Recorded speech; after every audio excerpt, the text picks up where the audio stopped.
and welcome to 9 to 42, the podcast from the team at the Guitar Show UK. Join us for interviews, updates and chat with artists, influencers and those that manufacture the gear that we love.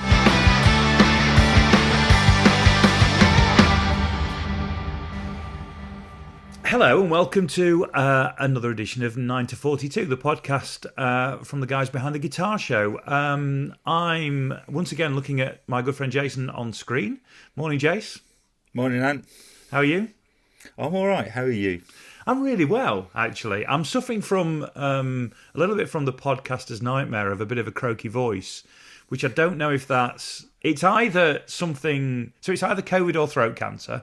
Let's hope it's not those, or it's more than likely it's hay fever and allergies, or it could just be literally talking too much. So it could be any of those. But apart from that, I'm fine. How are you? Yeah, I'm good. I'm also got hay fever.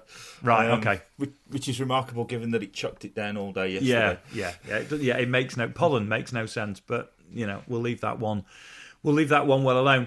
One of the reasons I have got a little bit of a sore throat is that we for the past 2 weeks have done nothing but talk to people for this podcast, haven't we? Oh, I know, it's been amazing.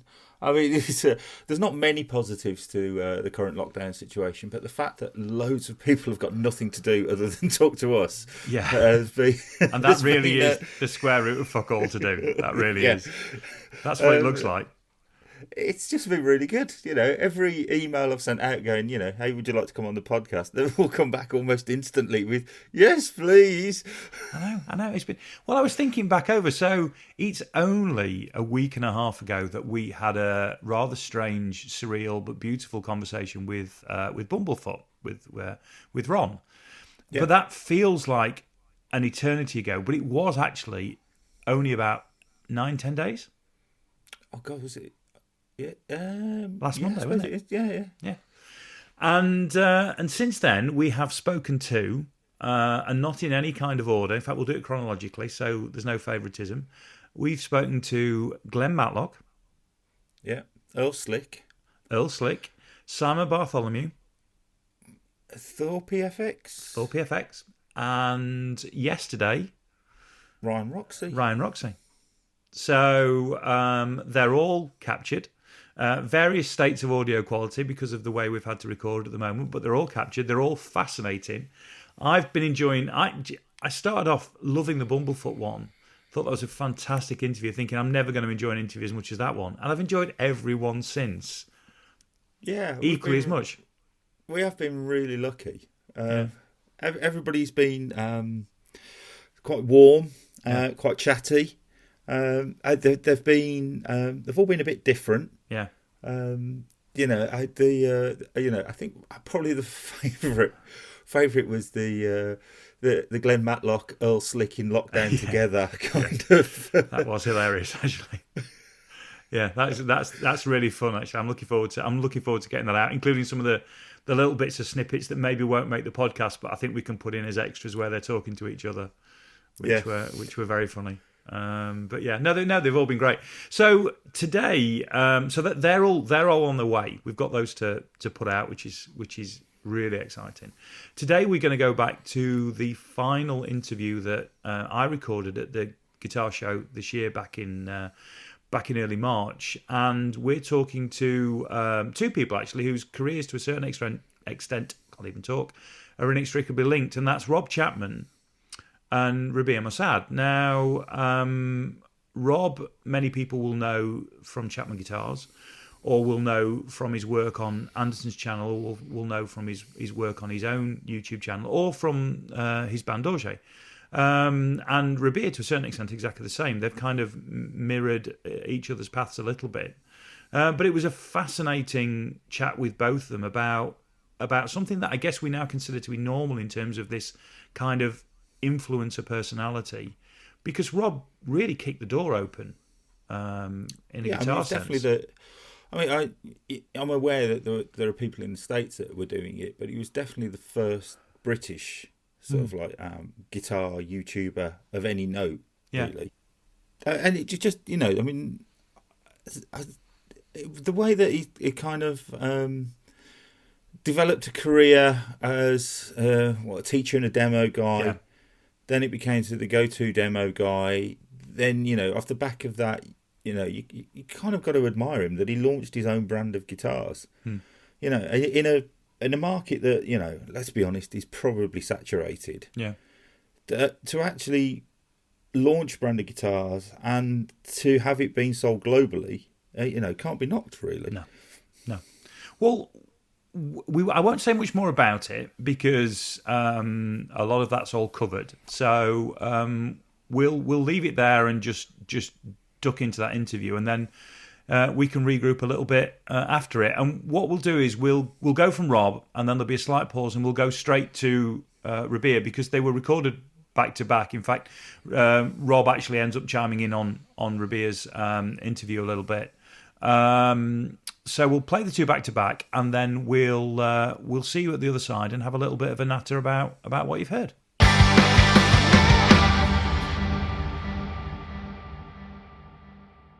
Hello again. I'm kind of backstage at the guitar show. It's not really backstage. Well, there is a stage, and we are behind some things. Yes. So we kind of backstage, even though we're in a cloakroom, I think, at the guitar show. And I'm sat talking with the legend that is Rob Chapman. Rob, hi. Good to talk to you. Hi, it's nice to meet you. Thank you so much for having me here. And I reminded Rob, because we've known each other a little bit. You're going to say something really embarrassing, I'm not. I wasn't going to say it. I might now. No, I'm not. I'm going to say it. But we met about a decade ago out in LA at the NAMM show. Rob was tootling around in a hired convertible. And it was rocking that particular look. And that was the first time I met him. And at that point in time, then got to know him a little bit because of his YouTube status and his sort of persona online. And actually, it was a while later I understood or really got the idea of the band he was involved in. So, Rob, talk to us a little bit about how that timeline worked, because for me, most people were in a band and then became a thing, and you kind of were a thing, and I kind of found out about the band later. So I had been in bands since I was 18. Mm-hmm. I had always, my dream was to be like Joe Satriani or Kirk Hammett or Peter Green or whatever.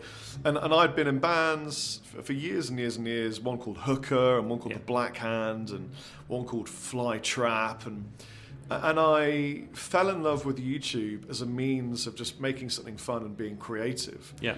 And then I focused on YouTube because at the time, although I was still doing the band thing, I was teaching guitar. Right. And I made a video and said, hey, I'm a guitar teacher in Trowbridge in Wiltshire. Yeah. And if you want guitar lessons, you can come down and see me in the county town of Wiltshire. And it worked. People were coming for lessons. And so I thought, well, I better focus here on doing that. Yeah. And did the band thing as well, but didn't really talk about it. Yeah. So, yeah, I have always been in bands. YouTube for me was a vehicle to help promote and push the bands. Yeah. But it also turned into this thing that I became kind of addicted to. Yeah, and it is an addiction. And you were kind of there, I'm not saying at the beginning, but it was a good time to be there at that point in time. There wasn't quite the same amount of content and the amount of people doing what you were doing. Well, I launched my social media career on MySpace. Yeah, MySpace. Yeah. Everybody had a MySpace account. I miss it. I know Adam misses it. And someone on there said, hey, I love your video. I've seen it twice now and I had like 10 views. And I thought, wow, that's amazing. And he said, you should consider going to YouTube. It's this new place. Yeah. And I thought, well, I'll try it. So I made my first video about 11 or 12 years ago and just got addicted to it. Yeah. And how long, I suppose it felt a long time at the time, but how long before people started getting interested outside of wanting to come to Trowbridge for a guitar lesson?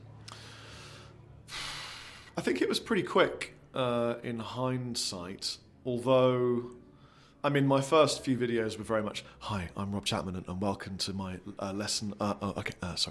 Today I'm going to teach the major scale, and then I would play the scale and then show the notes, and I was very awkward and formal and very British. Yes. And then at one point I got bored of being formal and that kind of way. Yeah. And I just thought, to hell with it, I'm just going to have fun. Yeah. And started pretending to ride a horse and, row a canoe and all sorts of crazy stuff. And then it blew up a little bit. Yeah. And by blew up a little bit, I mean a video had like maybe 20,000 views, which by nowadays standards is kind of great, but not a big deal. Back then it was this huge thing. And a brand who had a product in the video contacted me and said, "Hey, we saw the video. We'd love to work with you. Do you want to be a clinician for us?" And then it really snowballed into this kind of career of being a guy that demonstrated product, something that I had never known existed before. And I kept the band going, and then formed another band, and then kept that going, and another band, and kept doing the YouTube thing hand in hand, promoting the band any way I could by playing my music through the demonstration. So you'll notice that whenever I'm playing a product, I never play covers. I always either improvise or it's my own music. And then when I release music, people have heard it a million times. Because you've played it on 1,000 different instruments. And so who are and excuse my ignorance of this, but who, back then, that must have been some fairly forward-thinking brands to have made that association, because as you said yourself, it's a new thing at that point in time. You know, so who out there was making that association of, this is a thing, we need to work with somebody like that? Because everybody's trying to work with influencers now. You're talking a while ago. So it was predominantly Barnes and Mullins, so Faith acoustic guitars, Shadow pickups, Orange amplifiers, vintage guitars, and that's an interesting mix, isn't it? And then eventually PRS guitars. So Orange and Faith went in hard. And they were paying me to do clinic tours and go off and promote product, and they would sort of send me around, and that's when I discovered what a clinician was, and went off and did my first ever music messe, music productif, Ibn Buren stuff, NAMM show, that kind of thing. And so we've got that, and then that starts to really mushroom at that point, and the YouTube thing really goes a bit bonkers after that. So what comes next? So post the clinician thing. I in the interim, I had started working with a really nice guy called Eddie Kramer. And Eddie Kramer is a producer, and he took me under his wing and really did me the greatest favour on earth, which was he listened to me a lot while he would produce me. Being intensely listened to really helps you to focus on your playing. But also he gave me lots of advice and taught me a lot of the ins and outs of MI that I had no understanding of at all, And so I was really blessed that Eddie we became friends.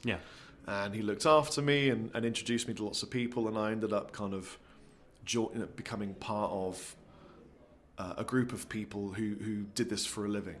And it became much easier for me to talk to other brands, and to, Eddie would introduce me to people, and to an extent, he didn't manage me, but we were friends and we worked together, and he mentoring to a certain extent. He was like my guitar daddy, is what he was like. And we're still friends today, and he's a great guy. And for anyone that doesn't know who Eddie Kramer is is probably most famous for having produced Led Zeppelin, Jimi Hendrix, and some unbelievably huge bands, and a lot of people that I respect incredibly well. So that meant that my band had this opportunity to record at Abbey Road a couple of times, and it just gave me an edge, I suppose. I remember moving to Brighton 7 years ago, and I had a party in my flat, which was the craziest thing to do, in my own flat, for my 100,000th subscriber party. Wow. I just brought everyone back to my flat. And I thought that was the biggest it would ever get. But again, you're talking about stuff that you were at the beginning of. I mean, I've worked in the MI industry for 20 years, and thinking back over my experience, really working with people like yourselves is probably a thing that's been the last 3 or 4 years. So you're talking time further back than that. So you really were kicking open the door about this kind of thing, because, like you say, it didn't exist. No, and I can't even tell you how many times I would say, I wish I had a manager to tell me what to do. What I am. Because I was being a presenter presenting product. I was in a band singing and playing guitar. Yeah. The bands were doing really well, making money, Yeah. which never happens. Yeah. And the YouTube thing was making me money too. And then, lo and behold, out of the blue, Barnes and Mullins, who are an amazing distribution company in England, said to me, "Hey, we see you, demoing and clinicking with our Faith acoustic guitars. We don't understand how people are coming up and asking for your photograph. Why is that?" And I would say, well, it's because of YouTube and social media, and they see me and we feel like we know each other, kind of thing. And the amazing people at Barnes and Mullins offered me a signature guitar through one of their other brands, which was called Gould. Right. And I thought, oh my God, this is the best thing ever. I can't believe it. So they said, tell us what you want to make. We'll make 50 of them, nice and cheap, and, go away, have a think, and then just write down the spec.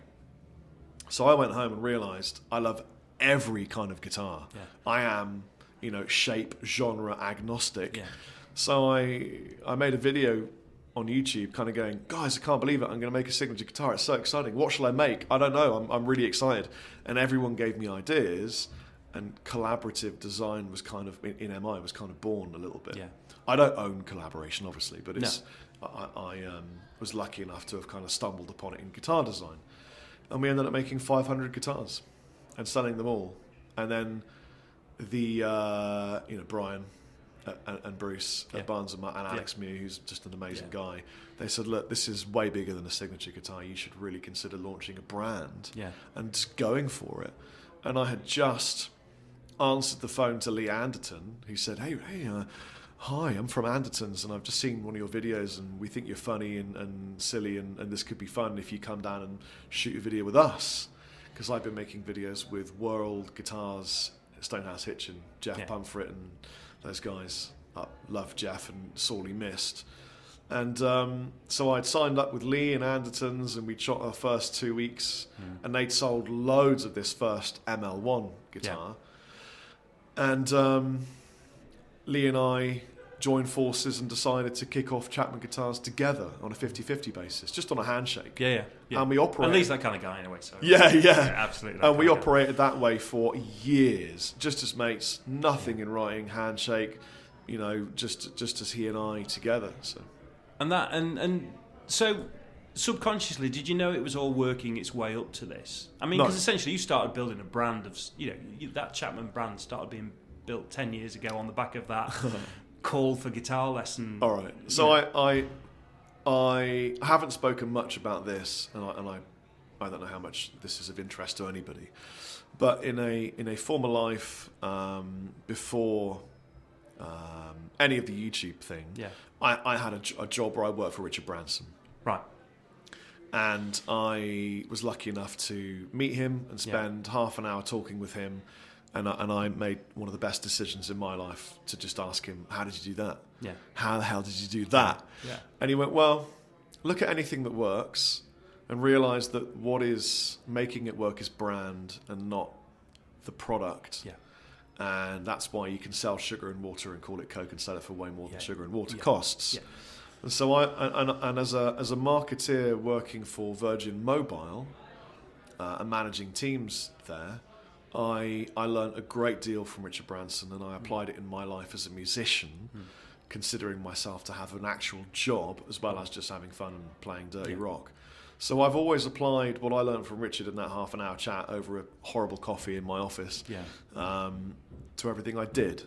And so building a brand was paramount to me, and of course I realised that the brand ultimately was me. For now, I don't want it to be me long term, because I need Chapman Guitars to stand on its own 2 feet. But I applied basic marketing principles to everything that I did to ensure that the brand would succeed and my kids would have a business they could take over from me. And ultimately, the brand always will start with the person, won't it? Yeah. I mean, there's so much that comes from the individual that gets embodied in the brand, and then it becomes a bigger thing. More people get involved, more people share the same values, the same culture, and then the whole thing moves forward, and it has a thing of its own. But it's always going to start with that one person. Yeah. And hence the reason for the question, did you realise you were building it from the word go? Which, by the looks of things and the smile on your face, I'm thinking, yes, absolutely, with the story you've just told, you did. I mean, I am... I never thought it would come to this, man. I mean, my God. I mean, I honestly thought maybe we'll make 2 or 3 guitars, it'll run its thing, and then I'll move into, I don't know, picks and pedals or something, or maybe I'll end up with a small brand that does accessories. I had absolutely no idea it would become what it has now, selling globally, just we are I own a guitar company. I know. That's mind-blowing. I know. And it stands up on its own 2 feet, And does the owner of a guitar company still ponce around in Nam in a convertible? No. Right. Okay. That says something then, doesn't it? Well, no, it's more that you get flies in your dreads if you drive a convertible. At the time, honestly, I didn't ever hire the cars or the hotel rooms. We stayed at the Roadway Inn and Suites for the first 6 years I was at the NAMM show. Yeah. But it's not about where you stay; it's about what you arrive in. That's true. No, we just get big cars that you can put stuff in now. I have these 2 or 3 hats that I wear just for the microphone. My mate Beers just walked in swearing at me. Yeah. Killed the audio. Apologies for the audio drop there, guys. Just talking, in terms of musicality, in the room we've got Rabea Massaad, probably one of the greatest guitar players in Europe right now. And then we've got Adam Lee, who is a phenomenal bluesy soul jazz kind of guy, who's working with me on Clockwork Wolf and Company at the moment too, on a gig on the 5th of March, which is going to be really fun in Brighton. And we have a cat litter tray over there as well. If we're going cat litter tray, right? So if I really need to have a poo later on, this really is rock and roll. Well, listen, Rob, thanks very much for that. It was great to catch up. Thank you. You are entirely welcome, and I really appreciate you taking the time to talk to me. And I'm really excited for Dorje to record the album this year, to release next year. We're going to be laying that down in June. Clockwork, thank you for asking. Clockwork Wolf and Company is recording an album this year as well to release later this year. And I'm really excited, thank you for asking as well, that Monkey Lord is releasing an instrumental album at some point next year. And there we have it. It's all about brand with Rob Chapman. Love you guys. Cheers, take care.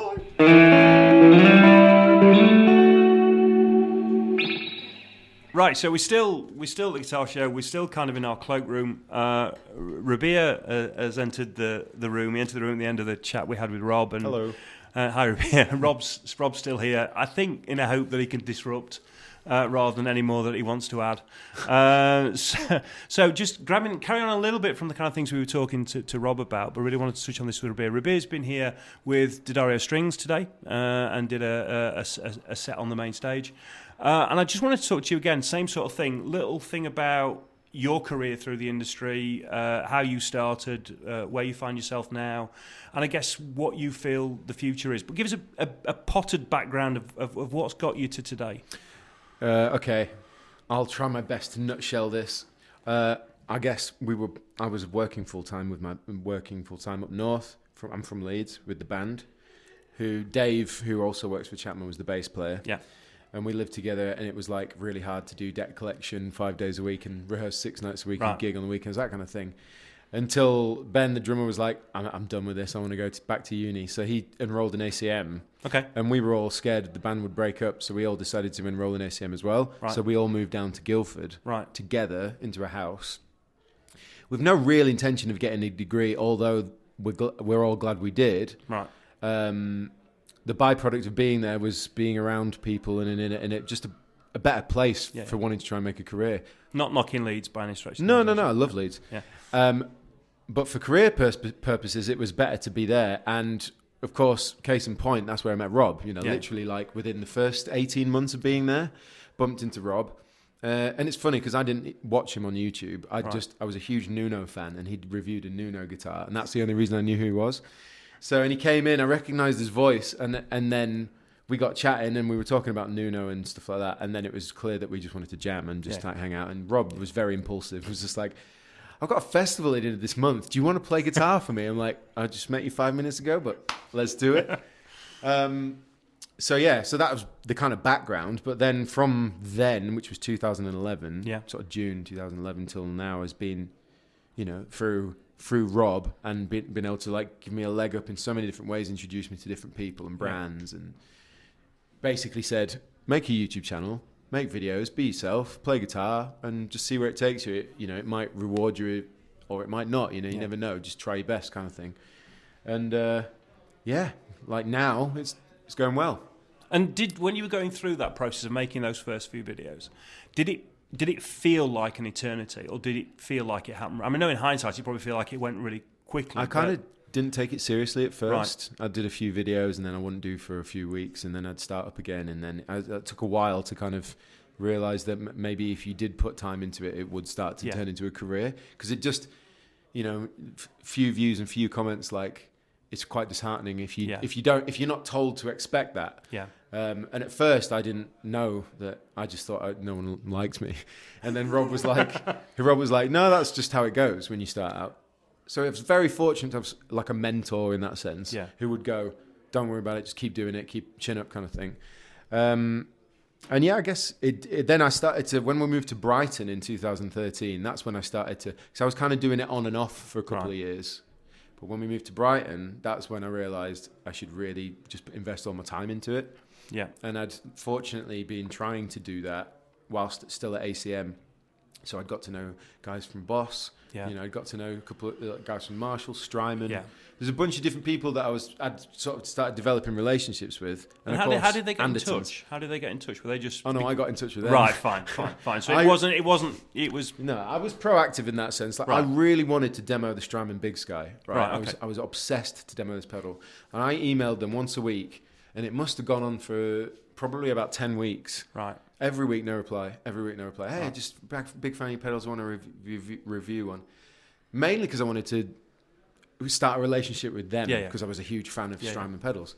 And then they finally replied, and then and then they sent me a pedal to do, and then in return I made like 14 videos. I made like one video per patch on this thing. So I well overshot the mark, but I'm glad I did, because I think for me that was just a really good thing to get on board with a company that I suppose what I'm trying to say is I really liked Strymon, and then so to be able to make that connection and then start a relationship by me being proactive about just being like, hey, I want to work with you guys, I've got something to offer. I'm really glad I took that step, and I think that that's important if you're trying to do this, is to have self-belief and be proactive. But you said that you by your own admission, you say, well, yeah, I did a bit, then I didn't do a bit. But in reality, by the time you're doing things like that, it's a lot of discipline. So you've worked that out in your head. Yeah, well, a combination of that and obviously someone like Rob being around, because we lived together, for a couple of years nearly.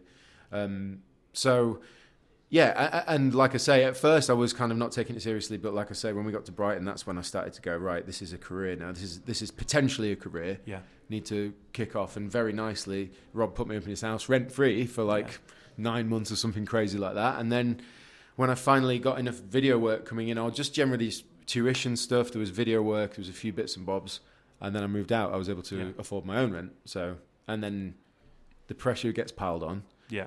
But I like pressure in a lot of ways, so I just smashed it for the last 5 years or something now. And would you say that focus is probably the key thing? If you were saying to anybody who was trying to do something in the way that you've done it, would focus be the one thing that you would say to somebody, or discipline, or is it about credit? Compromise, focus, compromise, and discipline. My girlfriend would tell you that I'm not very good at compromising. Right. I'm definitely a workaholic, and I think that's because it's not work in my head. Yeah. It's playing guitar, It's writing tunes, filming videos. Like, I get to play guitar and earn a living. So in my head, it's not work. I don't have to get up early and go to the office, kind of thing. And I did that for so long, so I can never think of it like that. And I think to anybody else that's not me or in the same boat, they can't understand that you're like, but I'm not working, I'm enjoying myself. Yeah. So it's been really difficult the whole time I've had a relationship, for example, to try and work out the compromise between, actually spending quality time and take your mind off something like the game, the career, and then actually basically just not prioritizing time properly. I think that's the one thing that comes with this career, if you know what I mean.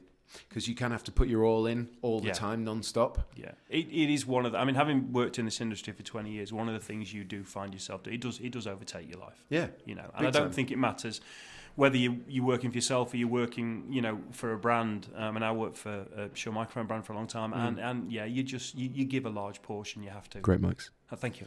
I don't work for them anymore, it's fine. You can no, it's fair, but they are great. But yeah, no, I agree. It's like, that's a huge learning curve, and that's been a huge learning curve over that time of, whilst the last 5-6 years I've been trying to smash it, I've also been learning how to do that in a way that I can still have a life normally and not piss people off or not upset people or not make them feel unimportant, you know. Yeah. And that's something that I had to learn. But again, it still doesn't feel like work. Like, this is technically work right now. Me being here, you could categorize it as I came to do a show and I have to do meet and greets and stuff like that. But how would I even categorize that as work? For me, that's just like as if that's something I get to do. So, how do you cope with being recognised? Well, I must do all right because I've got a massive afro on my head. So there's no way that you can mistake sorry, that was me. a stupid No, question, it's not a stupid question. Let's ask somebody who looks normal. Rob, how do you cope with being recognised?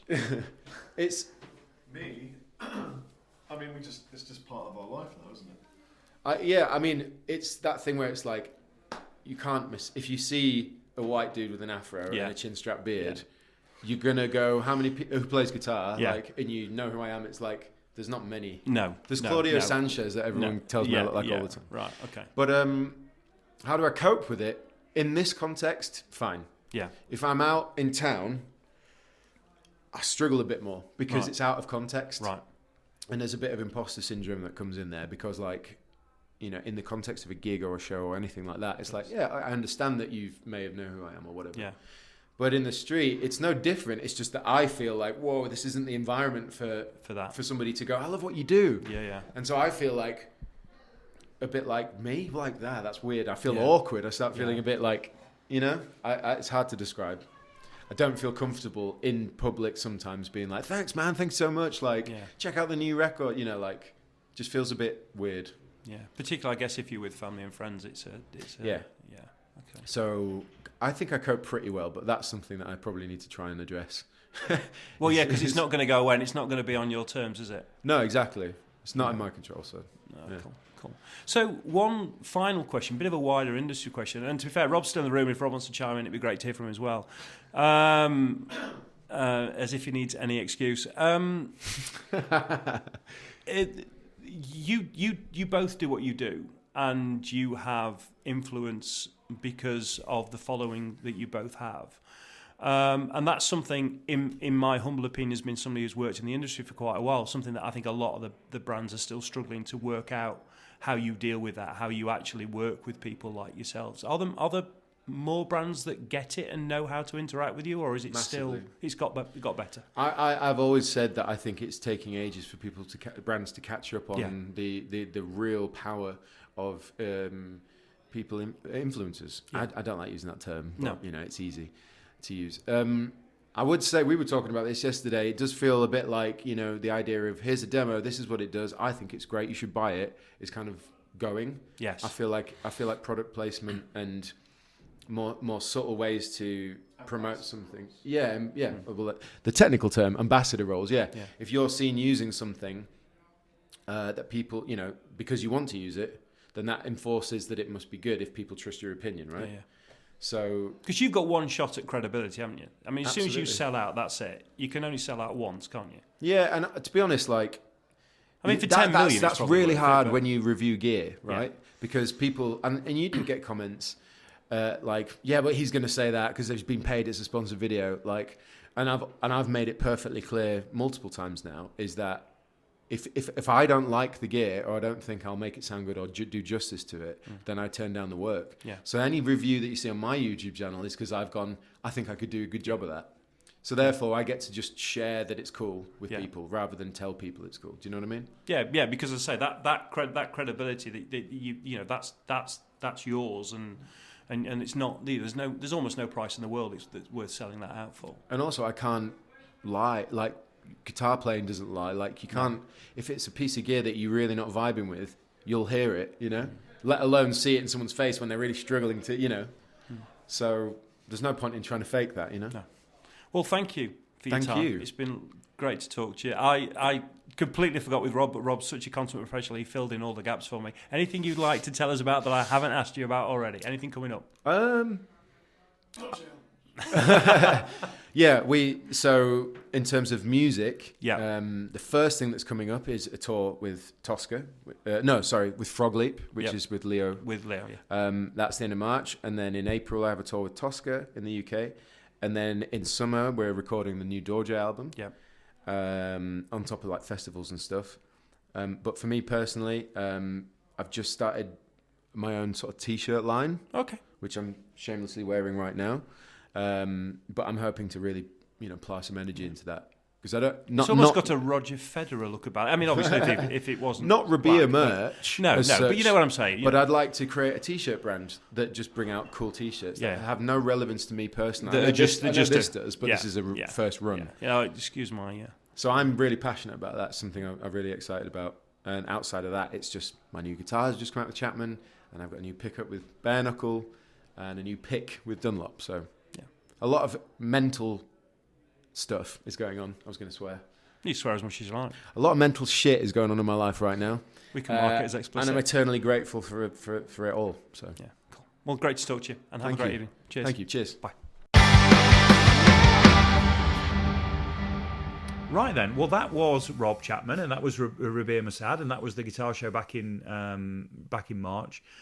Two fascinating interviews, absolutely fascinating. It was back in February. Was it? I thought it was the 1st of March. I know they only did the Saturday, which You're is right. the 29th of February. You're right. Not that you're being pedantic, but you're right. But it's my show. Yeah, all right. Yeah. To be fair, he is right. Don't like being admonished live on air, but there we are. We'll go for it. So back in February, two fascinating interviews. Yes. What was interesting for me was I've known Rob a long time, and Rob is a definite personality. There's no doubt about it, and yet. As you heard, he became quieter and introspective the more the interview went on, and then to me it became a real fascinating, human interest piece. And the same with Rabea. It really showed the other side of what it's like to be in the spotlight, and okay, they've put themselves into that spotlight. And it's something they've aspired to and wanted to attain. But in doing it, they've then seen the other sides of it. So I thought they were both fascinating chats. I don't know what you thought. Yeah, I did. I think the one of the bits that stood out for me was in Rabea's talking about the fact that he's quite comfortable being quite tall with a huge afro in a guitar show.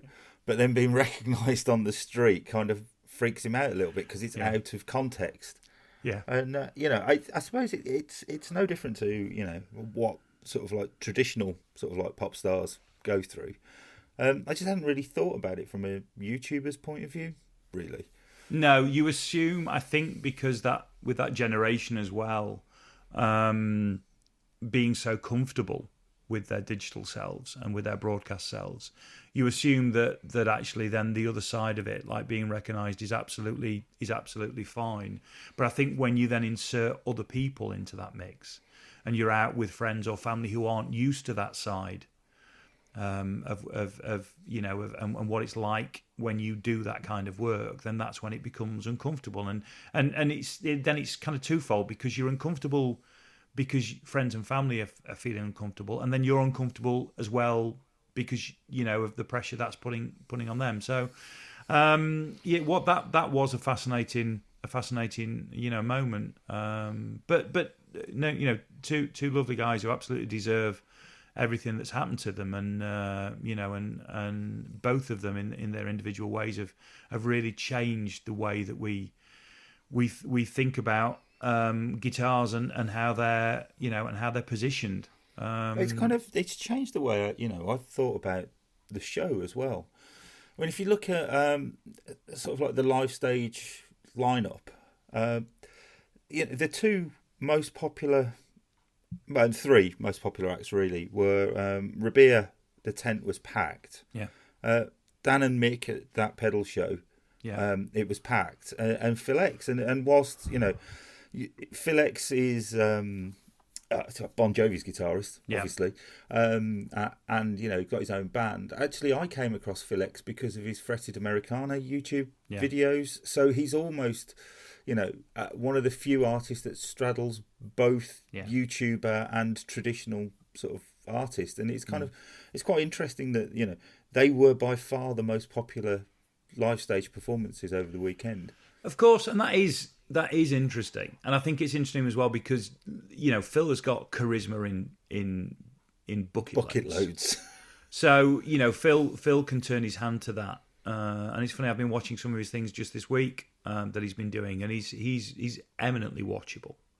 So I can see how that would attract and fill the stage. Obviously, the great thing is that we can be the contradiction that will make that rule perfect, because when we take 9 to 42 to the stage as a live event at the show next year, and literally no fucker turns up, then we are actually we are going to be the exception that will prove that rule. So that's fine. The reluctant podcaster looks like he's absolutely, it's not going to be a reluctant live podcaster. He's just not going to be there. No, I'm busy. I'm running the show. I'm going to turn around and you're not going to be there. What's going to happen? Someone's power will have gone off or something. Yeah. There'll be a whole dirty power incident on Thorpe's stand, and that'll be it. Little bit of a sneak into the backstage world of the guitar show there. So one thing I suppose we need to just sort of talk to people about what's coming next, because we're going to Stockholm. Well, yeah, no, we're not. So originally when we started, this was going to be a fortnightly show, but we've made the decision to start putting content out every week, and it might only be through the lockdown, but we've had the opportunity to do lots of interviews. So you're effectively hearing this early. You'll have waited 2 weeks in between episodes 2 and 3, but this is now going to be weekly for a while, isn't it? Yeah, I think mainly because we've done all these interviews during lockdown, and if we waited 2 weeks between each episode, we might end up, fingers crossed, having lockdown episodes coming out several weeks after the lockdown has been eased. Yeah, and it will lose context, I think. Yeah. So let's kind of get them out and get them done. There's no point in holding on to them if they're already recorded, I think. Well, the other thing is one of the things we've done through the lockdown episodes, and we have to warn people straight away that there will be a slight variance in quality of the audio, because it's quite difficult doing remote audio recordings, particularly when you're relying on things like Zoom and those kind of formats to have the face-to-face contact. But one of the things we have done is we've added a quick fire round. So we've added a group of questions that we've asked everybody who in the interviews we've done remotely. And obviously that's may not have the same resonance all the way through. We might keep with the quick fire thing, but some of those questions are specific to lockdown. So that will date the content a little as well. So that's another reason for getting it out. But while we're on that subject, we did say we would ask each other these questions. The problem is, as you will hear in future episodes, I haven't got the questions written down. Jason has. So every time I introduce them, Jason has to read them out, because I forget what they are and what order they are. So we ought to quickly fly through this ourselves. And do you know what? I knew this was coming and I haven't thought about this. So this is all off the top I'm just going to ask you. I'm not going to answer them. No, I think you should. I think we should go one after each other, but we'll do it a question at a time. So the first question out of our lockdown 5, and they're supposed to be quick fire. So, okay. What thing in your career are you most proud of?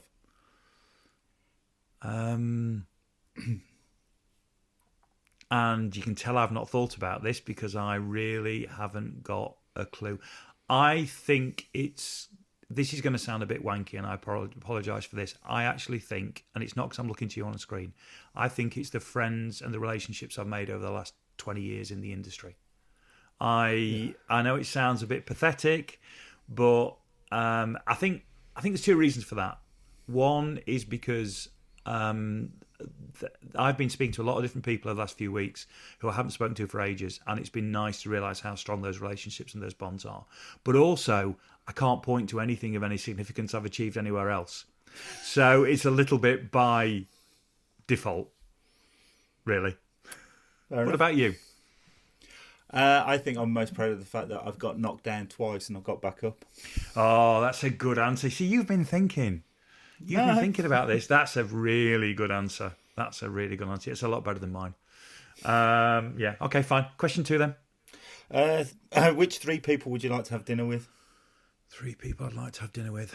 Mine could be very, very controversial then. Keith Richards, without a shadow of a doubt. How can you have a dinner party without Keith? So we'll have to do Keith.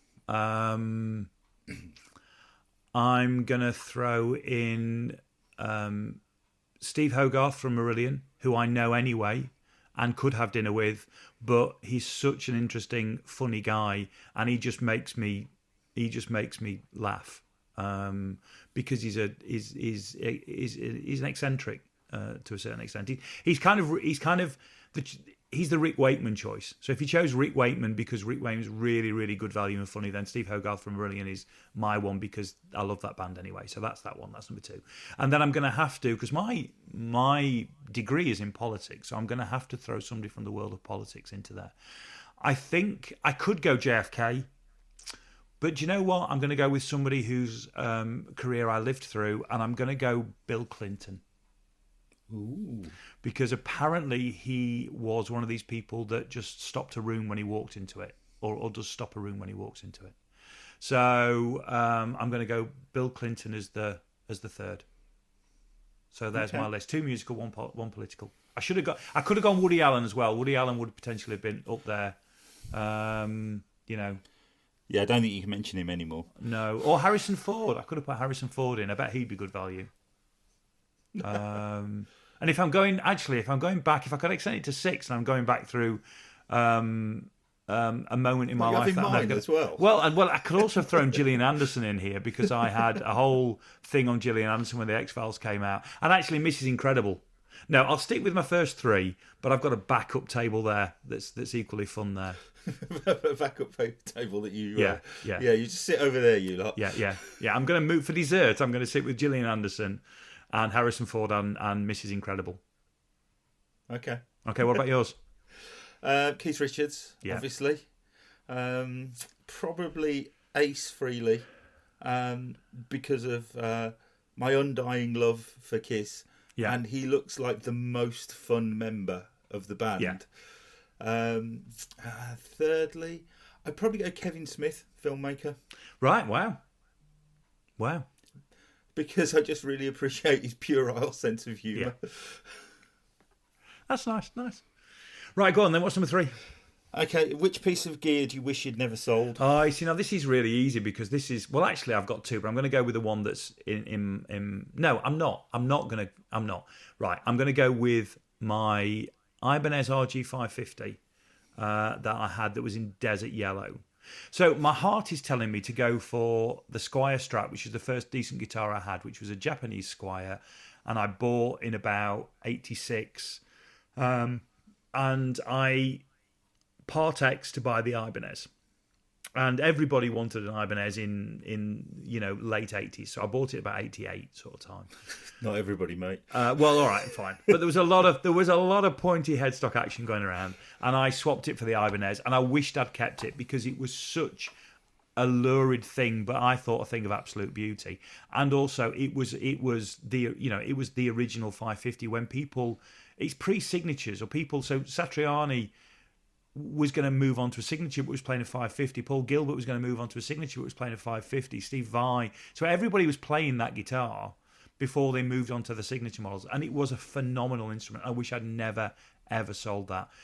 That's the one. But then the Squier before it, I really would like them both back because that Squier, Japanese Squier from 86. Yeah. So it's first guitars, which I think is what is coming, potentially comes up a lot. What about you? Mine was the Les Paul Custom that I bought in 87, I think.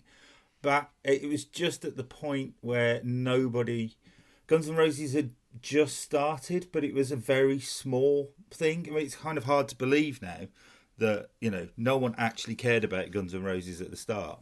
And I was a massive Izzy Stradlin fan, huge. And I'd bought the Uzi Live Like a Suicide EP before Appetite came out, and just kind of fell in love with them. So I bought a Les Paul Custom for 600 quid, and then I'd had to sell it when I was about 23 because I couldn't afford to pay the gas bill. And to make it worse, I sold it to the other guitarist in the band that I was in, and we're still friends, and he still has it, and he won't let me buy it back. That's your answers are better, because that's a really sad story. It is sad. Yeah, a bugger gave it to me a couple of years ago and said, "Oh, you know, like really good text. Can you get it all fixed up for me?" So I actually had it in the house for about a month. I just hate him. Oh, that's why people love you, Jace. You're just soft. So go on then, number 4 on this quick fire round. Yeah, what's the best gig you've ever been to? Best gig I've ever been to. First time I saw Marillion. Rock City in Nottingham. Christmas gig, 1990.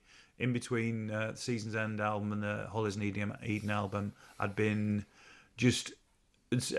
so hit by the Season's End album. Finally got to see it live. Went with a really good friend. And anybody who's been to Rock City, it's a tiny little sweatbox of a venue. You know, and to go and see them there first time, and they were just fantastic, and they played songs from what then became the Hollis and Eden album, and they played 3 or 4 new tracks, and just absolutely blew me away how good they were, and you know, as a band. So I'm gonna have to go there because they're the band of my life. I think if the obvious answer would have been, I saw Prince at Montreux Jazz Festival. You know, about a year before he died, and he will remain the most talented guitarist I will ever see. He had that what I can only imagine was that Hendrix vibe going on, that he was so at one with the instrument. He played it in a way I've never seen a guitarist play. Time didn't seem to matter to him, you know, bars and beats and all that thing. He just played in a way that was so natural. He would drop in and out, phrases in and out, in a way that he was like, well, that can't work. That actually can't work. That shouldn't be. But everything was as ultimately musical it was possible to be. So I think technically, if you want in a room of absolute greatness, then it's Prince. If you want the one that means the most to me, then it's that first Marillion gig. Cool. Mine is also Rock City. Oh, brilliant. That little sweatbox. Little sweatbox.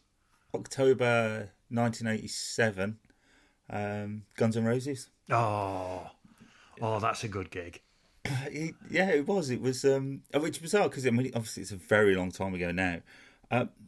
But I have been to literally thousands of gigs since that time. I'm like a fervent gig goer, and I can still remember it. Where there are others that people go, "Oh, you were at that gig? Do you remember?" And I'm like, "No, I haven't got a clue." But I stood.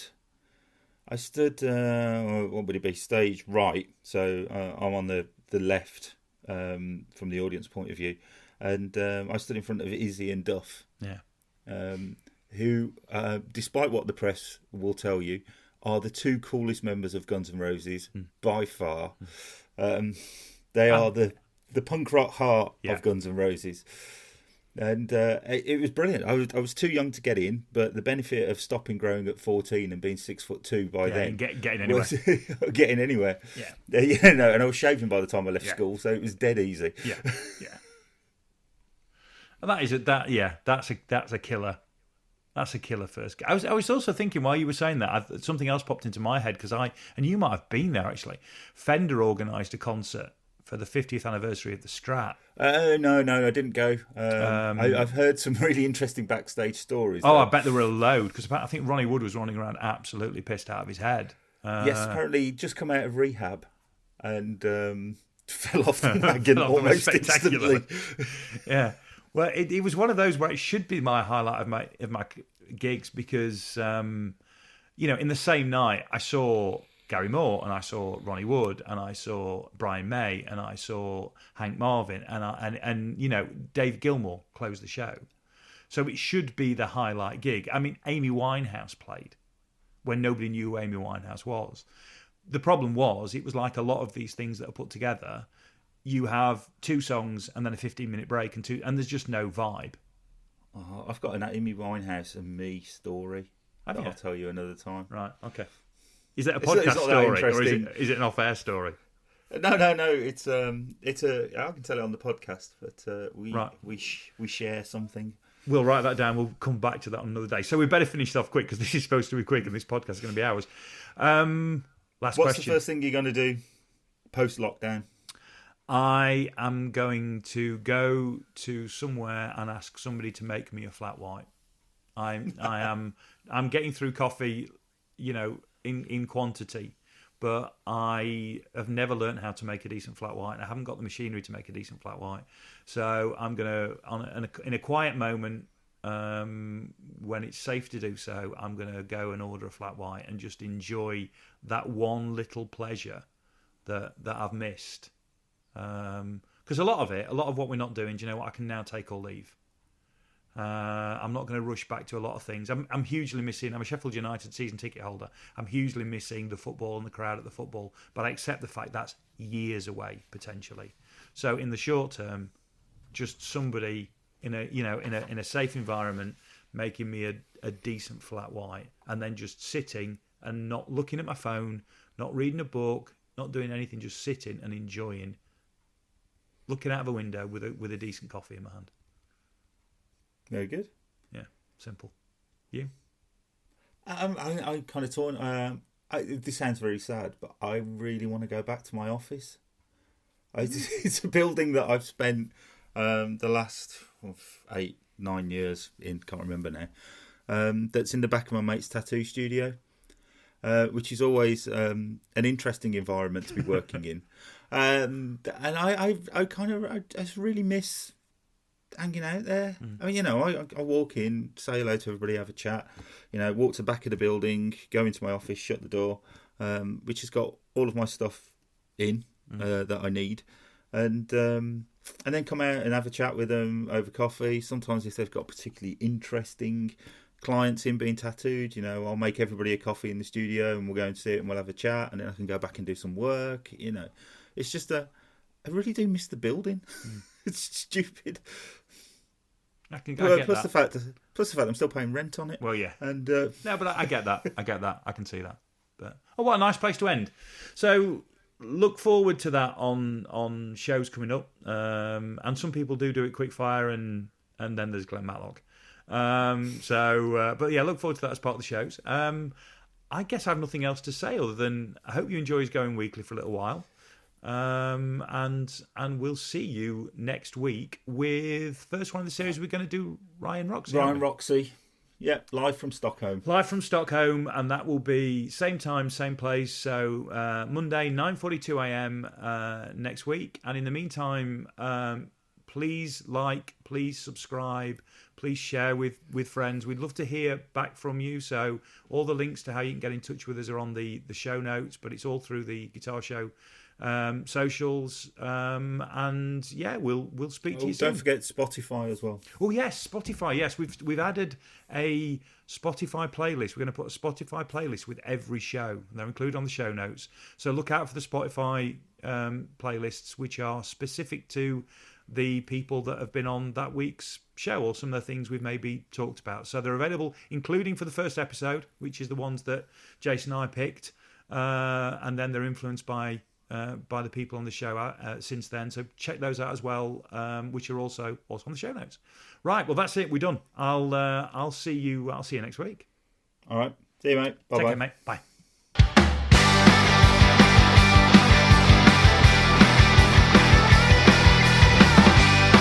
Thanks for listening to 9 to 42, the podcast from the team at the Guitar Show UK. If you've enjoyed the show, then please remember to hit the subscribe button and share with other like-minded souls. For more information about 9 to 42, please follow us on Facebook, Twitter or Instagram at the Guitar Show UK. This has been an A Short Stories production.